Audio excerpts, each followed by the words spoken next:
Talvez você tenha feito constantemente estas perguntas.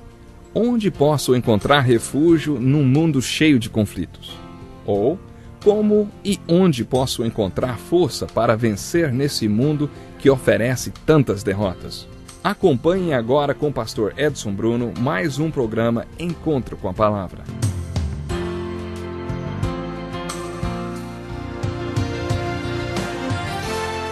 Olá, seja muito bem-vindo a mais um Encontro com a Palavra. Nós estamos estudando detalhadamente o Sermão do Monte, registrado nos capítulos 5, 6 e 7 de Mateus. Sua atenção é uma grande alegria para nós, por isso quero convidá-lo a acomodar-se e acompanhar mais esta série de estudo da Palavra de Deus.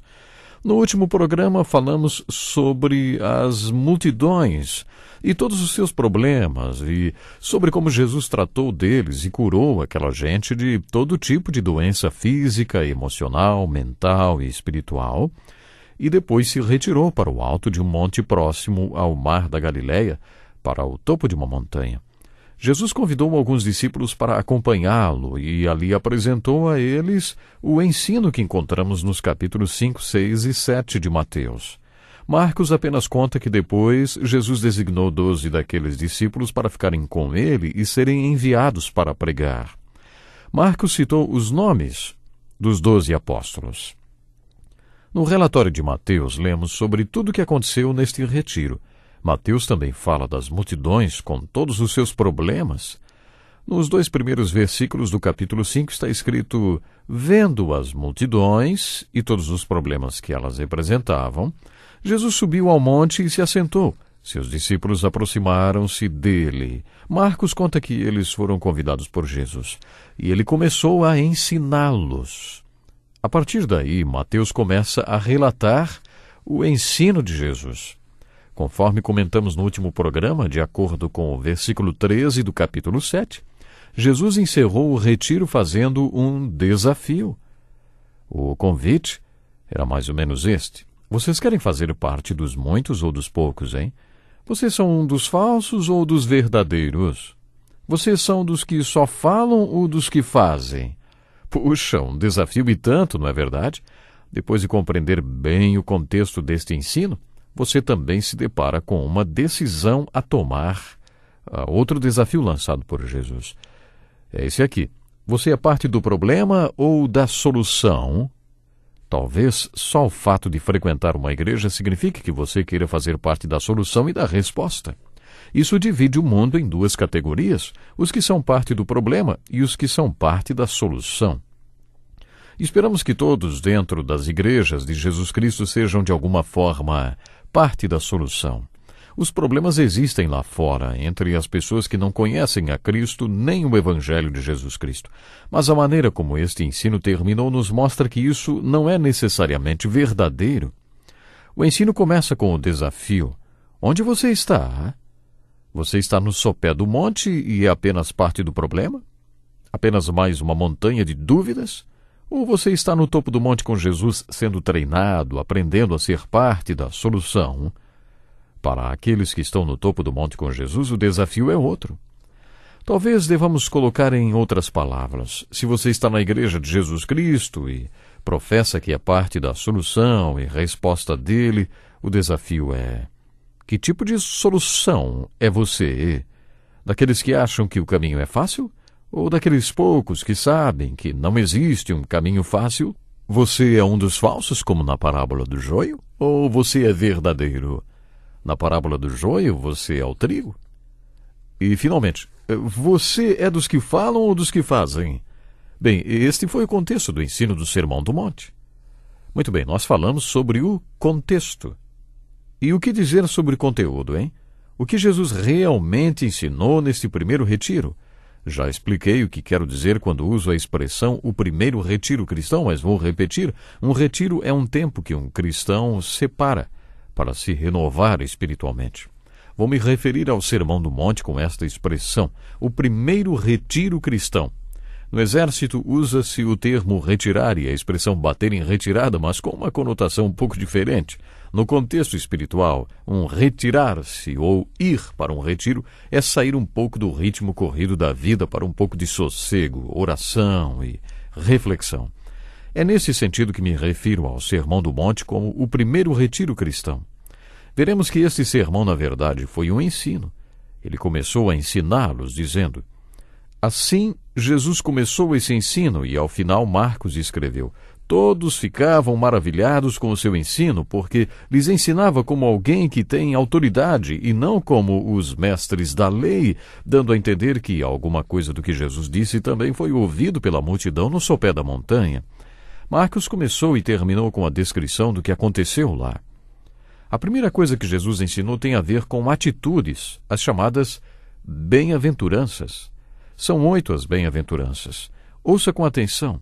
Ele começou a ensiná-los dizendo: bem-aventurados os pobres em espírito, pois deles é o reino dos céus. Bem-aventurados os que choram, pois serão consolados. Bem-aventurados os humildes, pois eles receberão a terra por herança.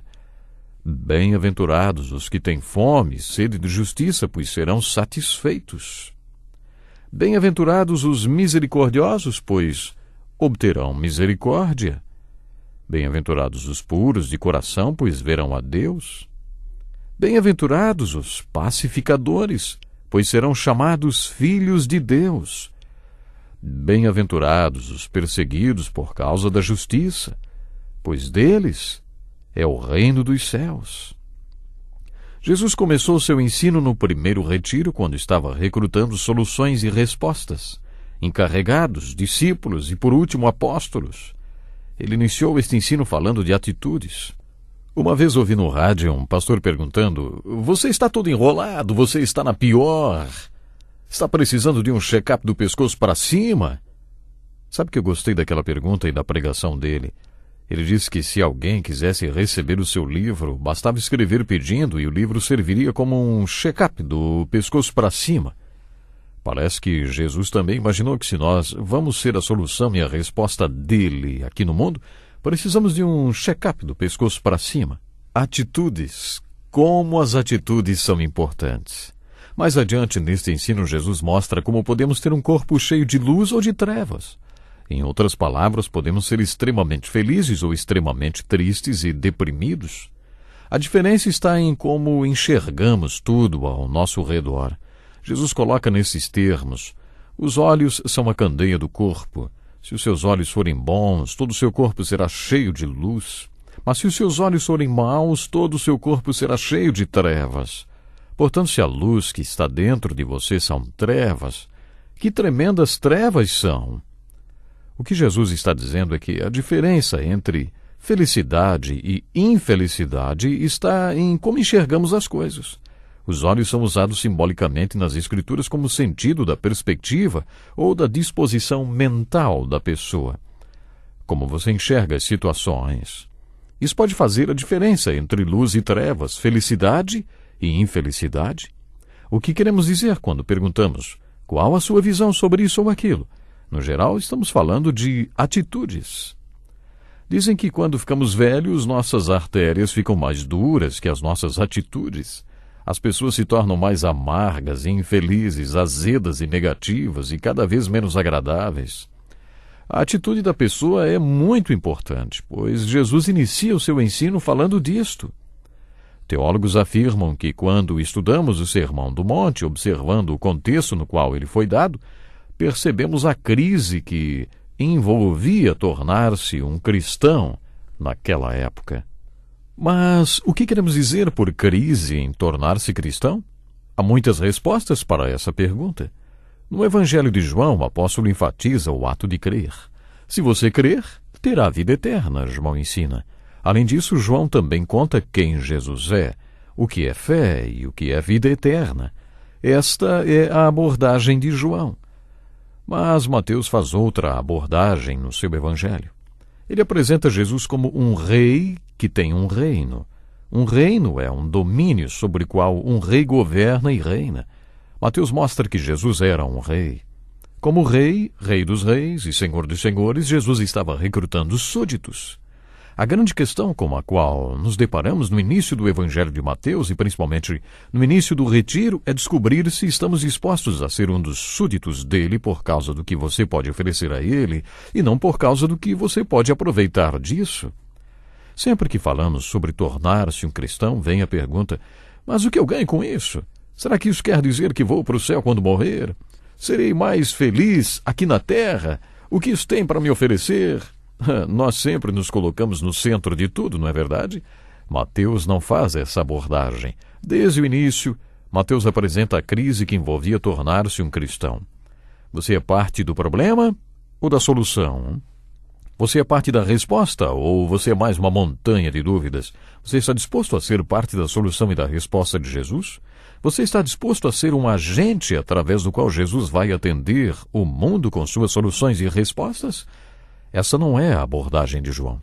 No contexto em que o ensino do Sermão do Monte foi dado, Mateus mostra o conflito que envolvia tornar-se um cristão. Com as 8 bem-aventuranças, temos um panorama do caráter de um cristão. Se você vai ser a solução e a resposta de Jesus através da sua graça, você terá que ter este caráter. Mais tarde, veremos que se você tem estas atitudes bem-aventuradas na sua vida, você é o sal da terra e a luz do mundo.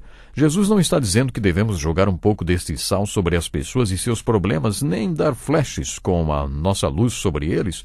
Jesus está falando de atitudes, sobre ser diferente, ser sal e luz com nossas atitudes. O Sermão do Monte fala sobre estas atitudes, as bem-aventuranças, que são o ensino de Jesus. Todo o resto é aplicação. Por isso é muito importante entender que as atitudes das bem-aventuranças têm a ver com o caráter daquele que se torna cristão, com o caráter daquele que é sal da terra ou luz do mundo, que é a solução e resposta de Jesus Cristo. Depois de apresentar as bem-aventuranças, Jesus continua o seu ensino dando 4 ilustrações. Estas ilustrações estão nos versículos 13 a 16 do capítulo 5 de Mateus. Vocês são o sal da terra, vocês são a luz do mundo, vocês são uma cidade no monte que não pode ser escondida. Vocês são como uma candeia. Estas 4 ilustrações e todo o resto do sermão, que passam a ser uma aplicação deste ensino, significam um desafio para o caráter daquele que se torna cristão, um desafio de grande impacto no mundo pagão e no mundo perdido. Portanto, há 3 pontos que devemos considerar no contexto e no conteúdo desse ensino. A crise que envolvia tornar-se cristão, ser parte do problema ou ser parte da solução, e, por último, o tipo de caráter que um cristão deve ter, que tem a ver com as bem-aventuranças. No próximo programa, nós vamos voltar a esse assunto. Deus lhe abençoe e até o próximo encontro com a palavra. Que lição importantíssima. Obrigado, Pastor Edson Bruno. Prezado ouvinte, coloque em prática o que você ouviu aqui. Sem dúvida, sua vida será grandemente abençoada. Este é um estudo escrito pelo Dr. Dick Woodward, na voz do Pastor Edson Bruno. Escreva-nos e solicite o material. Nosso endereço é Encontro com a Palavra, Caixa Postal 2011, CEP 89201-970, Joinville, Santa Catarina. Até o nosso próximo Encontro com a Palavra.